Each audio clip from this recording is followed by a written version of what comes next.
So why the Generosity Ladder? I think it's just an amazing book that talks not only about the importance of giving, but it talks about how we can really embody who God is and who God has called us to be, and our ability to share what really doesn't belong to us anyway. And I understand the importance of tithing and being a part of a place that needs funding. If you appreciate the places that you come to, that you get fed, your spirit gets fed, your mind gets stretched, you get challenged to be a better version of you. I see what goes on at FCBC. I see where my money goes with the food pantry, the renovation of the church. My money, my tithing, goes into my church, and it makes a difference.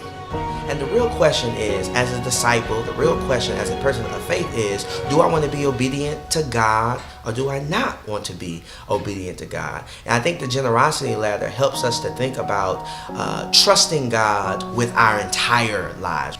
If you say you trust God with your life, then why not give God access to all of you and not allow your finances to be the only place where you think God does not have jurisdiction?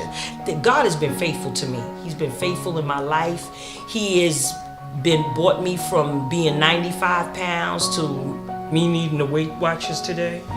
And I just think that I don't have no other choice but to tithe, because the tithing is connected to my living. Sacrifice. This is given to you. Without God, you won't be here, so you must return things back. And this is a blessing. I'm not saying you're going to get the blessings right away, or I'm not saying if you tithe, it's going to be a blessing. But if you tithe, that shows you that how faith you have. So I chose the Generosity Ladder primarily because I think that in our culture today, especially in our church culture, we are overwhelmed by a sense of selfishness, greed, things that make it difficult for people to see the necessity or rationale behind being a giver. There are many people who wrestle with why tithe, why should I give? And I often say it's amazing because the people who struggle with why should I give never struggle with why should I receive. And at the end of the day, it can't be a situation where we say we can't do it, we're not able to do it, because nothing for those who trust God, believe in God, is impossible. But more than that, the theme for this year is that we are the embodiment of infinite possibilities. That means that there's no such thing as can't, won't, unable, no deficiencies, no inadequacies.